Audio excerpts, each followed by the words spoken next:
اگر آپ نے کبھی کسی غیر لڑکی کو بری نگاہ سے نہیں دیکھا تو یقین جانیے آپ کی ماں، بہن، بیٹی بھی بری نظر سے محفوظ رہے گی۔ یہ کہانی آپ کی روح میں اتر جائے گی۔ ایک شخص جو بہت زیادہ غریب تھا، گھر کے حالات کچھ ایسے ہو گئے کہ گھر میں کھانے پینے کے لیے کچھ بھی نہیں تھا۔ ایک وقت کے لیے کھانا ہوتا، 2 وقت فاقے ہوتے تھے۔ دن بدن حالات بگڑتے گئے، گھر کے اندر بچے بھوک سے بلکنے لگے۔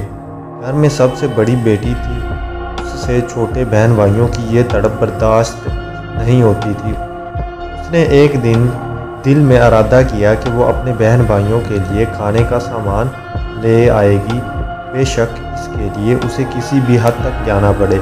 ایک صبح وہ گھر سے نکل پڑی اور جسم فروشی کے اڈے تک جا پہنچی۔ وہاں پہنچ کر وہ اپنی نمائش کرنے لگی کہ شاید کوئی اس کی طرف متوجہ ہو، مگر کسی بھی شخص نے اس کی طرف آنکھ اٹھا کر بھی نہیں دیکھا۔ یہاں تک کہ شام ہو گئی۔ وہ لڑکی مایوس دبے پاؤں گھر کی طرف لوٹی۔ جب گھر میں داخل ہوئی تو اس کے والد پریشان حالت میں بیٹھے تھے۔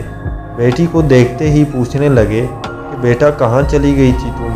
میں سارے محلے میں ڈھونڈتا رہا تھا تمہیں۔ تب بیٹی نے ساری کہانی بیان کی کہ اس طرح سے مجبور ہو کر وہ غلط جگہ چلی گئی تھی، مگر کسی نے اس سے آنکھ اٹھا کر بھی نہیں دیکھا۔ تب اس کے والد نے کہا، بیٹا تیرے والد نے زندگی بھر کبھی کسی غیر عورت کی طرف آنکھ اٹھا کر نہیں دیکھا، تو پھر یہ کیسے ممکن ہے کہ کوئی تمہیں بری نظر سے دیکھے؟ اس کہانی سے یہ سبق ملتا ہے کہ اگر تم آج اپنی نظر کو محفوظ رکھو گے تو کل تمہاری اولاد محفوظ رہے گی، ورنہ تم خود سوچو کیا انجام ہوگا۔